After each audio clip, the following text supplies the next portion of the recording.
बजो।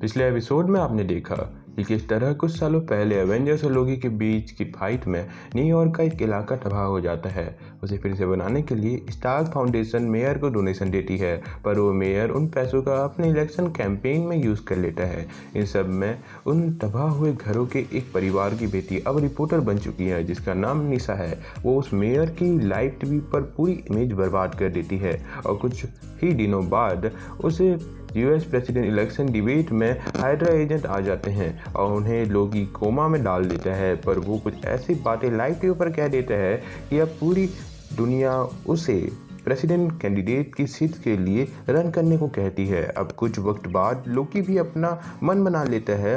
लोकी जे जोना जॉनसन के साथ लाइव टीवी पर होता है। जे जोना निशा को कॉल कर लेता है और वो लोकी को लाइव टीवी पर काफ़ी बुरा भला कहती है और उसके बचपन को बर्बाद करने का जिम्मेदार ठहराती है। इस बातों को सुनकर के लोकी सीधे उसके अपार्टमेंट पहुंच जाता है। उसे ऑफर करता है कि उसे ऑफिस में आकर के एक बार उस सभी चीज़ों को देख ले। अगले दिन वो वहां जाती भी है। लोकी अपने फीमेल फॉर्म में होता है। लोकी निशा को अपने सभी इलेक्शन कैंपेन और साथ ही में अपने उन सभी खासियतों के बारे में बताता है। निशा घर आकर के लोकी के ऊपर के एक आर्टिकल लिखती है जिसमें वो लोकी को वॉशिंगटन के लिए एक खतरा बताती है, पर अगली सुबह आर्टिकल पूरी तरीके से बदल जाता है और वो लोकी के फायदे में चला जाता है। हर जगह से सिर्फ उसी के बारे में बात हो रही होती है और निशा के अपार्टमेंट की बेल बजती है और तब वहां आती है फीमेल थॉर। अब आगे इस एपिसोड की शुरुआत होती है लोकी की आवाज़ से। यह सूजी, ये 8 साल की है।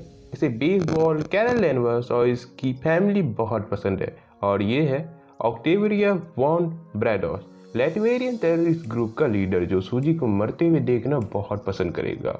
और ऐसी सिचुएशन में डेमोक्रेटिक और रिपब्लिक कैंडिडेट दोनों ही एक मीटिंग बुलाएंगे वॉन ब्रैडोस पर ड्रोन अटैक करवाने के लिए। एक मीटिंग स्काइप पे।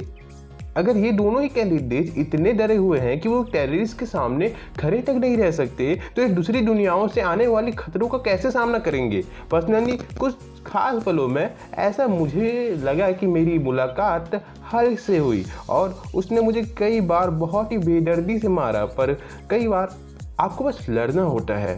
तो मैं हूँ लोकी और ये मैसेज मेरे अप्रूवल से आया है आपके पास। अगले ही सीन में हम देखते हैं मीडिया रूम में बैठे 2 एंकर्स को जो लोकी की विनिंग परसेंटेज पर बात कर रहे होते हैं। वहीं दूसरी ओर थॉर निशा के दरवाजे पर थी। निशा उसे बताती है कि किस तरीके से आर्टिकल की हेडलाइन की वो चेंज है।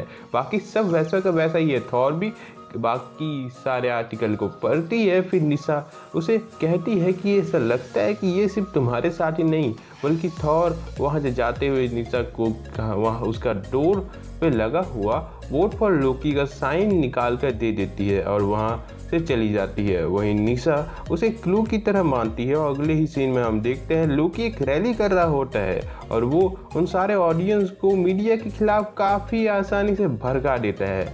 वो कहता है कि मीडिया किस तरह से लोकी के सपोर्टर्स को पागल कह रही है। वहीं दूसरी ओर निशा लोकी के एक कंपनी ऑफिस की ओर जा रही होती है और कॉल पर हाइड्रा एजेंट की हालत के बारे में पूछ रही होती है। वहीं एलिवेटर से जब वो उस फ्लोर पर पहुंचती है तब वहां कोई नहीं होता और इसलिए निशा वहां से एक कॉन्फ्रेंस रूम में चली जाती है और वहां पर वो देखती है कि वहां कई लोग लोकी के फॉलोअर्स होते हैं जो कि किसी तरीके के स्पेल को परफॉर्म कर रहे होते हैं और फिर वो बकरा जो उनके बीच होता है उसे कुछ भी नहीं होता और इसी के साथ निशा उन पर भी एक आर्टिकल छाप देती है। ये सभी न्यूज़ चैनल पर लोकी के फॉलोअर्स की बात ही हो रही होती है।